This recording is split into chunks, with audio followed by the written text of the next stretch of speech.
Fat Amy, or should we now call her Skinny Amy, recently shocked the world with her amazing weight loss transformation. Rebel Wilson, this super talented actress, made millions off of her very relatable overweight character, Fat Amy. What's your name? Fat Amy. You call yourself Fat Amy?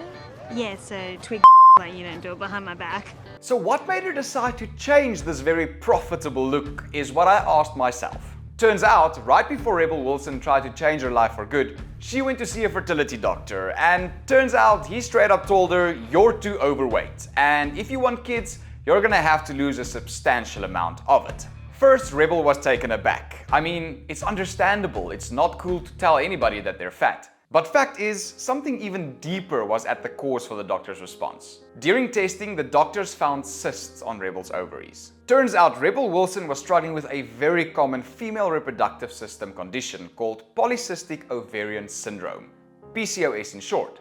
So in today's video, we're going to be discussing what PCOS is, why it hinders fertility, and how it impacts weight loss. I'll also share what type of diet will help with this, and how you can optimally exercise to improve this condition. Might I even say, completely fix it? Let's look at the female reproductive system and zoom in a bit on the ovaries. This is what a healthy ovary looks like, and this is a cystic ovary. So the question is, what causes these cysts to occur?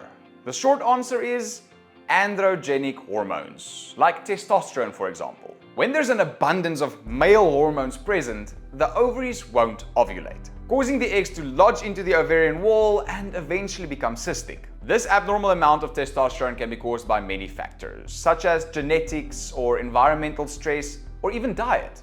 Symptoms such as irregular menstrual cycles, acne, or even abnormal weight gain is associated with PCOS. But in today's video, I want to discuss something even bigger that's usually behind the cause of PCOS. Most people believe that PCOS causes insulin resistance, and that makes it very difficult to lose weight and get pregnant. But the truth is, it's the other way around. Insulin resistance comes first. Insulin resistance, in short, is the inability of the body to respond to insulin, which was supposed to open the cellular gate for sugar molecules to enter. This inability of the sugar molecules to enter the cell causes the blood sugar to rise, forcing the body to produce even more insulin to try and decrease the blood sugar again. High blood sugar is very dangerous, it can even put you in a coma. This increased amount of insulin eventually finds its way down to the ovaries, where it stimulates the androgenic receptors. These androgenic receptors make more testosterone. And you can see where the problem here comes in. As I mentioned earlier, testosterone is the main cause behind PCOS. So it should make a little bit more sense now that PCOS doesn't cause insulin resistance. Insulin resistance is one of the main causes for PCOS. An inactive lifestyle and an unhealthy diet is what most often leads people to become insulin resistant. And this insulin resistance has a negative impact on the ovaries. So by now I'm sure you're thinking, all right, I know insulin, I know the whole testosterone thing now, how do I fix it? Turns out treatment is fairly simple and complicated at the same time. You can get some hormonal stabilizing medicines which will help decrease the testosterone, and it should alleviate symptoms. Or you can do what Rebel Wilson did, which is what most medical professionals will tell you to do, except those that just want to make money off of selling pills. But anyways, you can focus all of your energy on completely reversing insulin resistance. I've made a whole video explaining exactly how to reverse insulin resistance, but in essence, there's a way to exercise which will decrease insulin resistance, and there are some foods to avoid that will help you recover. Let's start with exercise. The number one goal is to make your body respond to glucose again. And if you didn't know, that's blood sugar. You see, the cells that take up glucose molecules became resistant. We need to stimulate the cells again to want glucose. And we do this by doing exercises which primarily uses glucose as fuel. So cardio exercises use fat as fuel. They won't work well. However, high-intensity interval workouts solely rely on glucose for energy.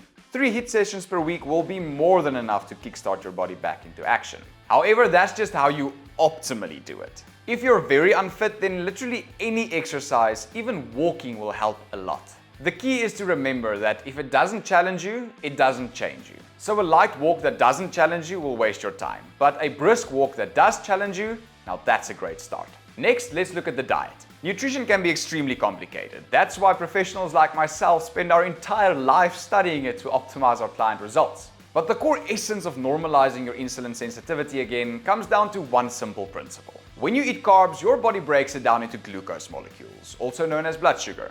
The rise in blood sugar triggers the body to produce insulin. You can see that if blood sugar rises too much or too often, there will be a lot of insulin in the body, which will negatively affect the ovaries. So the solution is to decrease simple carb intake. The reason I'm saying simple carb is because the more simple the molecular structure of the carb, the easier it is to break down in the body, meaning the spike happens much quicker and is much higher. What you rather want is a complex carb, meaning it takes longer to be broken down, leading to a lower spike in glucose, and it stays steady for much longer. And that really is it. A few days of optimal workouts and a diet low in simple carbs will make a world's difference. Rebel Wilson is a great example of how effective this is.